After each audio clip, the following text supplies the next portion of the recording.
Palakkad കൊഴിഞ്ഞാമ്പാറയിൽ school bus ഇടിച്ച് കാൽനടയാത്രക്കാരന് ഗുരുതര പരിക്ക്. റോഡരികിലൂടെ നടന്നു പോവുകയായിരുന്ന ആളെ കഞ്ചിക്കോട്ടെ സ്വകാര്യ സ്കൂളിലെ ബസ് അമിത വേഗതയിലെത്തി ഇടിച്ചു തെറിപ്പിക്കുകയായിരുന്നു. അത്തിക്കോട് ഫാത്തിമ നഗർ സ്വദേശി ഷൈഖ് അബ്ദുൾ ഖാദറിനാണ് പരിക്കേറ്റത്. ആ ദൃശ്യങ്ങളിലേക്ക്.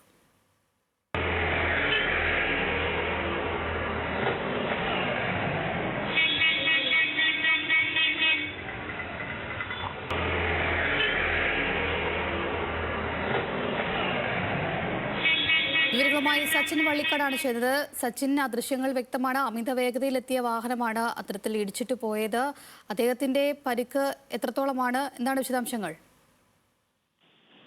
അഞ്ജലി, ഇന്ന് വൈകിട്ട് 4:20 ഇത്തരത്തിലൊരു അപകടം പാലക്കാട് കൊഴിഞ്ഞാമ്പാറ അത്തിക്കോട് വെച്ച് ഉണ്ടായിട്ടുള്ളത്. അത്തിക്കോട് സ്വദേശിയായിട്ടുള്ള ഫാത്തിമ നഗർ സ്വദേശി ഷെയ്ഖ് അബ്ദുൾ ഖാദറിനാണ് കാലിനും തലക്കും ഗുരുതരമായി പരിക്കേറ്റത്. നിലവിൽ കൊഴിഞ്ഞാമ്പാറയിലെ സ്വകാര്യ ആശുപത്രിയിൽ പ്രവേശിപ്പിച്ചിരിക്കുകയാണ്. റോഡരികിലൂടെ നടന്നു പോകുമ്പോഴാണ് സ്വകാര്യ സ്കൂളിലെ ബസ് കാൽനട യാത്രക്കാരനെ ഇടിച്ചത്. എന്തായാലും ദാരുണമായ സംഭവം തന്നെയാണ് ഉണ്ടായിട്ടുള്ളത്. ഈ അപകടത്തിന്റെ ദൃശ്യങ്ങളും പുറത്തു വന്നിട്ടുണ്ട്. എന്തായാലും നിലവിൽ കൊഴിഞ്ഞാമ്പാറയിലെ ആശുപത്രിയിൽ ചികിത്സയിലാണ് അബ്ദുൾ ഖാദർ എന്നാണ് നിലവിൽ അറിയാൻ വേണ്ടി സാധിച്ചിട്ടുള്ളത്.